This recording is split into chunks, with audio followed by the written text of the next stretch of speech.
So I have a real treat for you today. I'm here with Dr. John Kalis of Wild Food Adventures, and we're going to be talking about what most of us pull out of our yard. We're going to be talking about the ones that you can actually eat and use as food substance. Yeah, we're going to be talking about edible weeds today.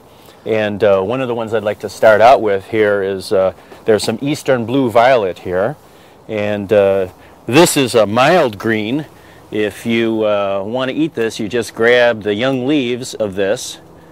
And typically I would take off the stems because they're a little bit fibrous, but you can leave on a little bit of stem if you want. And you can see here I'm actually developing a salad as we go. I'll just throw a few in here. Now this is a mild green. It's not bitter, it's not sour, it's not pungent in any way, so this will give us a good base for a salad. And you know, so many of us know that violets you can use, they've used them in cooking the flowers, but this is the leaf that you're using. Yeah, the leaves are perfectly good. And over here is, I believe, miner's lettuce. Yeah, this is a northwestern plant. This doesn't really grow anywhere else in North America, but it'll grow from here on north up into Alaska. And it's a really delicious green. Grows in both the woods and in disturbed areas like gardens and farms, which is very unusual. Most plants will either grow in one place or the other. And again, I noticed you're just taking the top parts, not the stems with them. Is that a fibrous thing again? Yeah, the stems are a little bit fibrous, but there's another way to do this. You know, I bring my mom's sewing shears with me wherever I go. And so what you can do is just do this kind of a thing. And then you've got a lot more. A whole handful at one time. Whole handful at once, yeah. Scissors are very useful. So what other ones are we're looking at here? Well, if we head this way a little bit.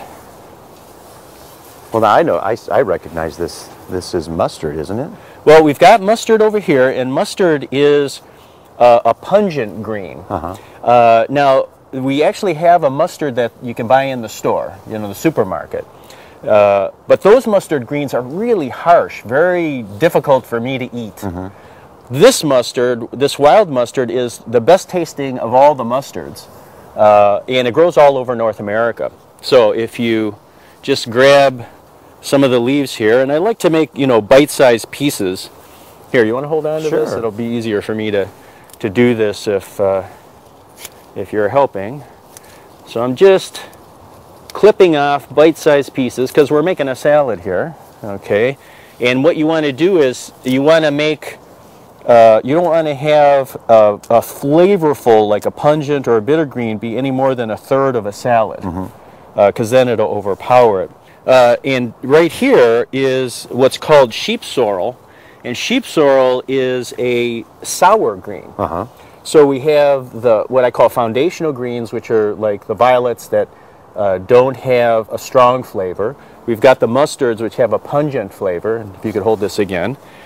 And then we've got the sheep sorrel, which is sour, so it adds a whole nother character to the salad. And that is one that you would put less in because of the flavor of it.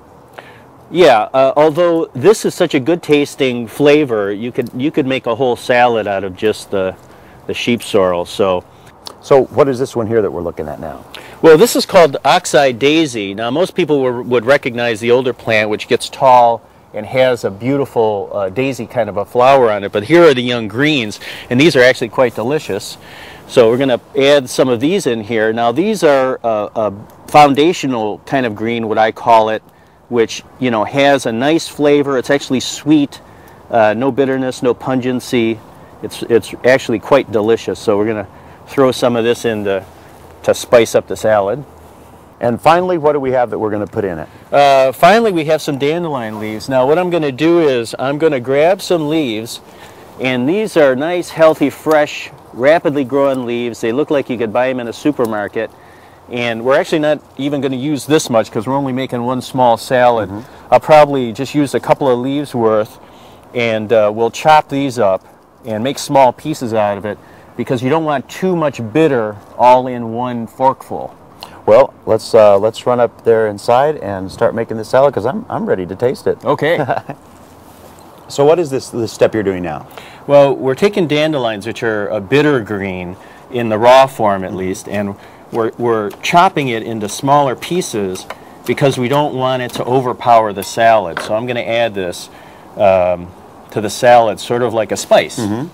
So now I think we'll just add a little bit of garnish here, just to add some color to the salad. This is the wild mustard flowers that we were looking at earlier.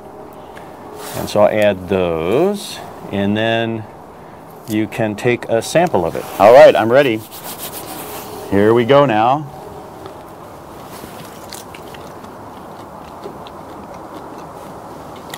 It tastes like greens.